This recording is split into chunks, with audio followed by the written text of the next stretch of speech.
Here's a question about the connection between the sacrament of the altar and the history of the Passover. Thanks for this one. All right, we're moving on. We got a lot of questions. We're going to see how many we can cover. This one comes from it says if you can use this, but please don't use my name. So it says, "Hello, Pastor Wolfmueller. My friend who's a lifelong Lutheran and I joke that I'm an LIT, Lutheran in training. I'm now an adult catechesis. I'm eager to learn as much as I can about God and the Bible from the Lutheran perspective. I'm writing because I have a question or suggestion for a topic of discussion, and because I'd like to tell you that your videos and audio resources have really helped me a lot. I'm a lifelong Pentecostal going Lutheran, and it's been a very difficult road so far."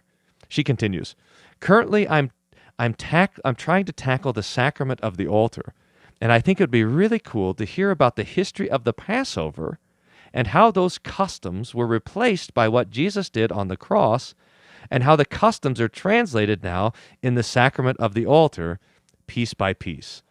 Thanks for all the help. I hope to learn more about it. Sincerely, your listener here." So thank you. This is a great question. And how much time do we have, Ian? This is a great question to take up, and it's one of common theological reflection that people want to know. What is the connection between the Passover meal and the Lord's Supper? Now, there's a lot there, so let's start this way. We want to remember what the Passover was. In the Old Testament, as the Lord was rescuing his people from Egypt, before he rescued them from Egypt, there was the 9 plagues, and just on the cusp of the Lord bringing the people out, he says, "I'm going to put in place a special feast called the Passover." And he says, "Here's what I want you to do. I want you to take a lamb, and I want you to kill the lamb, and I want you to take the blood of the lamb, and I want you to paint it on your doorposts, on the top of the door and going down along the side, and then roast the lamb and cook it." And there's a bunch of other stuff that he wants. "I want you to make unleavened bread, not leavened bread. I don't want there to be any yeast in the house." The Lord gave them all these instructions, and he says, "And when I come through the camp, I'll see the blood when I come through the village or the city. I'll see the blood, and I'll pass over the doorpost, and I won't kill the firstborn." That's why it's called the Passover. And the Lord said, when I've rescued you from Egypt, I want you to do this every year. I think it's on the 15th of Nisan, the Jewish month, that every year they're supposed to do this as a perpetual memorial. And so that becomes the Passover feast, one of the major feasts of the 7 major feasts of the Jewish tradition. Now, this is really quite wonderful to recognize that when Jesus institutes the Lord's Supper, he does it on the night of the Passover. They go and they celebrate the Passover in the upper room, and Jesus made preparations so that this meal was happening on the same day that all the Jewish people all over the world were eating the Passover meal. Now, one parallel to note there before we dig in a little bit deeper, and that is this, is that just like in the Exodus, the Lord instituted the Passover feast before the event that the Passover was to remember had even happened, so in the Lord's Supper, Jesus gives us his body and his blood before the giving of his body and blood on the cross had happened. I mean, it's amazing that the Lord puts the Passover meal in place so that they could remember what the Lord does when he rescued them, when he haven't even rescued them. It's like putting in it's like celebrating a birthday before the person's even born. It's really quite wonderful. So on the night when Jesus was betrayed, they were eating the Passover, and Jesus institutes the Lord's Supper. Now, this has led to a lot of theological discussion. All the old theologians like to talk about this, about what part of the Passover celebration is being recognized when Jesus is giving out the Lord's Supper. And I think that for a handful of reasons, this is a bit of a wrong question. So for example, even though it says in Matthew and in Mark, it says while they were eating, Jesus took the bread.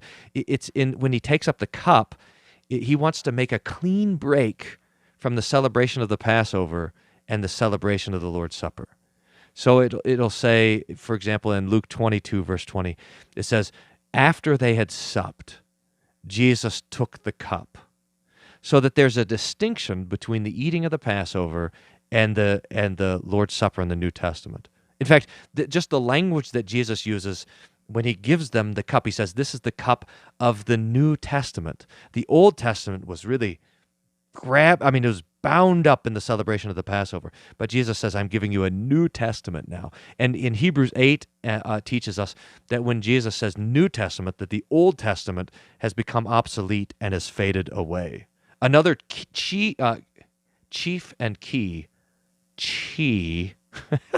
another key difference is that when it comes to the Passover, Jesus says, do this often in remembrance of me, whereas the Passover was to be celebrated yearly.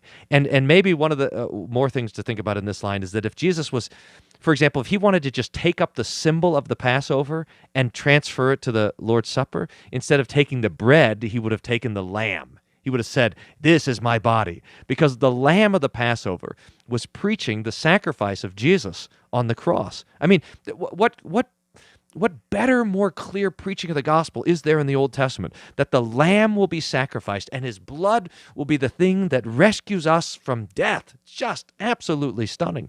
And so that Passover was preaching the death of the lamb to come. But now that the lamb has come, now that the Lamb of God who takes away the sin of the world has been sacrificed, his blood has been spilled, now it just needs to be distributed.